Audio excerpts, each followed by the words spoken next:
Hi అండి, అందరికీ నమస్కారం. Welcome back to our channel middle class Manisha.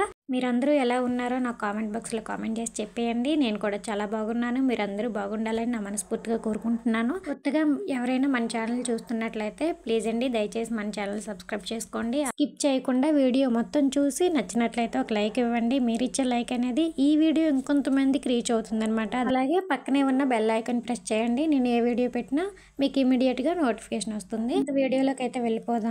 యాక్చువల్గా ఈరోజు అయితే నేను ఇవన్నీ తీసేసి మళ్ళీ వాష్ చేసి సర్దాలి అనుకోలేదు. ఎందుకంటే మొన్న దీపావళికి నేనైతే మొత్తం తీసేసి మొత్తం వాష్ చేసి పెట్టడం అయితే జరిగింది. కానీ చూడండి, మా ఇంటి ముందు మెయిన్ రోడ్డు చెప్పాను కదా, చాలా దుమ్ము వచ్చేస్తుంది. అందులోకి వింటర్ వచ్చిందంటే చాలు ఇల్లంతా చాలా దుమ్ముగా తయారవుతుంది. ఇంకా వంటగదిలోని ఇంకా వంట అంతా ఇక్కడే చేస్తాం కాబట్టి మొత్తం ఈ గిన్నెల స్టాండ్ మొత్తం కూడా ఈ ర్యాక్ మొత్తం జిడ్డుగా అయిపోయిందండి. ఇంకా ఈ ర్యాక్స్లో అయితే నేను అలాంటి షీట్లు కూడా వేసుకుంటాను. కొంచెం దుమ్ము ధూళి ఉంటే వాటిపైన ఎక్కువ పడుతుంది కదా అని చెప్పేసి ఇంకా మొన్నే కదా క్లీన్ చేశాను. దీపావళి ముందు రోజే క్లీన్ చేసి పెట్టుకున్నాను. మళ్ళీ వెంటనే ఇది ఇలా తయారైంది. ఇంకా ఈ బకెట్లో వేస్తున్నాను కదా, ఇవే ఉన్నాయి జస్ట్ వాష్ చేయడానికి. మిగిలినవన్నీ ఎప్పుడు రెగ్యులర్గా వాడుతూనే ఉండేవన్నమాట. ఇవన్నీ వాడేవి.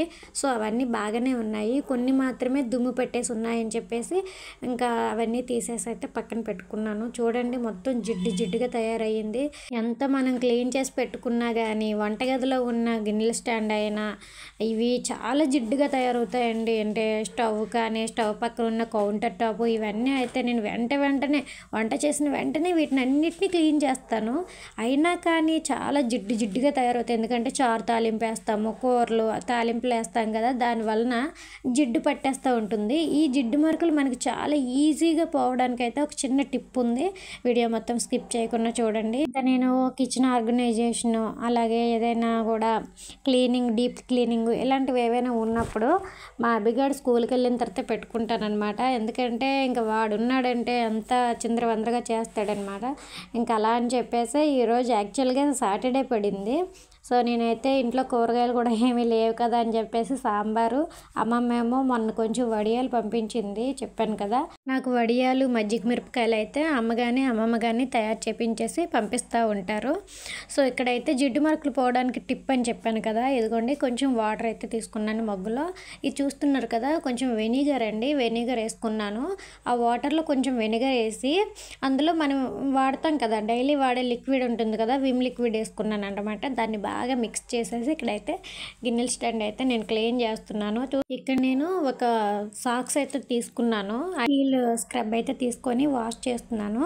ఎందుకంటే ఈ ర్యాక్ వాష్ చేసిన ప్రతిసారి కూడా నా చెయ్యి నాకు తెలియకుండానే కట్ అయిపోతుంది. ఇంకా మనం అన్నం తినేటప్పుడు చెయ్యి అయితే బాగా మంట వచ్చేస్తుంది అనమాట. ఇంక ప్రతిసారి కూడా ఇలాగే జరుగుతుంది. చాలా మట్టుగా అయితే చెయ్యి కట్ అయిపోతుంది. అందుకని చెప్పేసి ఇక్కడ నేను ఈ సాక్స్ అయితే వేసుకొని మొత్తం స్టాండ్ మొత్తం నీట్గా క్లీన్ చేస్తాను. ఇక్కడ చూస్తున్నారు కదా, మిలమిలా మెరిసిపోతుంది. నిజంగా ఈ టిప్ బాగా పనిచేస్తుందండి. ఒక్కసారి ట్రై చేయండి, జిడ్డు మరకలు ఎక్కడైతే ఉన్నాయో అక్కడ.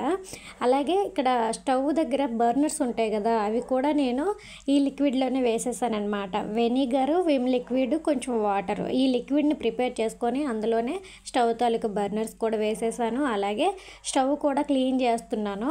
ఫస్ట్ అయితే స్టీల్ స్క్రబ్ తోటి మొత్తం వాష్ చేసేసాను లిక్విడ్ వేసేసి.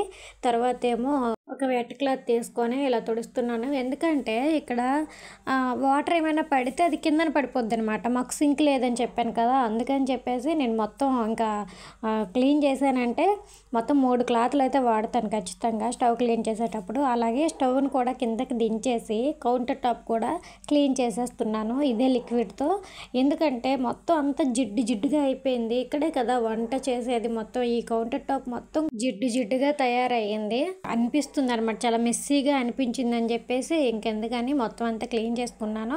ఇక్కడైతే ఈ షీట్స్ నేను మొన్న డిమార్ట్కి వెళ్ళేటప్పుడు తీసుకున్నాను.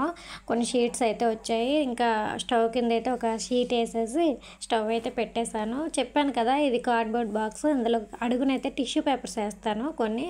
అందులో ఆయిల్ స్ప్రేస్ అయితే పెట్టుకుంటాను. అలాగే ఈజీగా పిక్ చేసుకొని తీసుకోవడానికి కొన్ని టిష్యూ పేపర్స్ కూడా అందులోనే పెట్టుకుంటాను. సో మొత్తం కౌంటర్ టాప్, స్టవ్ మొత్తం క్లీన్ చేస్తాను. అలాగే స్టవ్కున్న బర్నర్స్ మనం క్లీన్ చేసే ముందు ఒక 10 మినిట్స్ అయితే ఈ లిక్విడ్లో వేసి వదిలేసామనుకోండి, మనం ఎక్కువ కష్టపడాల్సిన అవసరమే లేదండి. జిడ్డు ఉన్నా ఏమున్నా కూడా చాలా ఈజీగా పోతుంది. ఇంక ఈ స్టాండ్ అయితే అక్కడ వాటర్ తడి అది లేకుండా ఇంకొక క్లాత్ తీసుకొని శుభ్రంగా తుడిచేసుకొని ఎక్కడైతే షీట్స్ వేసేసుకొని ఎక్కడ సామాన్లు అక్కడ సర్దేస్తున్నాను. ఇంకా స్టాండ్ పైన అయితే అక్కడ న్యూస్ పేపర్స్ అయితే వేసాను. ఇంకా ఈ ర్యాక్స్లో అయితే షీట్స్ ఉంటాయి కదా, మనం ఫ్రిడ్జ్ కోసం తీసుకున్న షీట్స్ ఉంటాయి కదా, అవేమో కట్ చేసేసి ర్యాక్లో వేసుకున్నాను అనమాట. ఎందుకంటే చాలా ఇబ్బంది. మన ర్యాక్ అయితే ఖచ్చితంగా కిచెన్ రూమ్లో ఉంది అని అంటే ఎప్పటికప్పుడు మనం క్లీన్ చేసుకునే ఉండాలి. నేనైతే మంత్కి 2 టైమ్స్ అయినా ఈ ర్యాక్ తీస్తాను కంపల్సరిగా. తీసేసి ఎందుకంటే ర్యాక్లో ఉన్నవన్నీ మ్యాక్సిమం వాడేవే నేను ఇక్కడ పెడతానమాట. ఇంకా వాడలేనివన్నీ చెప్పి ఇంట్లో స్లేడ్ పైన పెట్టేస్తాను. ఈ షీట్స్ వేయడం వలన మనకి ఈ గిన్నెల స్టాండ్ కొంచెం ఆర్గనైజ్డ్గా కూడా కనిపిస్తుంది కదా అని చెప్పేసి ఇంకా వాటి మీదే పడుతుంది. మెయిన్ ఏంటి అంటే పక్కనే స్టవ్ ఉండడం వలన దాని మీద అక్కడి నుంచి ఆయిల్ మరకలు ఇలాంటివి జిడ్డు ఏదైనా వచ్చినా కూడా ఈ షీట్స్ మీదే పడుతుంది. కాబట్టి నేనైతే ఈ షీట్స్ అయితే ఇలా వేసుకున్నాను. ఇంకా నా ఉద్దేశం ప్రకారం ఇల్లు నీట్గా పెట్టుకోవాలి, అలాగే వంటగది కూడా నీట్గా ఉండాలి. అలా అయితేనే మనకి వంట చేసేటప్పుడు కానీ ఏదైనా పని చేసేటప్పుడు కానీ మనం పీస్ ఆఫ్ మైండ్తో చాలా తొందరగా ఆ పనిని అయితే ముగించుకోవచ్చు అనమాట. ఐ హోప్ మీ అందరికీ ఈ వీడియో నచ్చింది అనుకుంటున్నాను. నచ్చితే లైక్ చేసి మన ఛానల్ సబ్స్క్రైబ్ చేసుకోండి.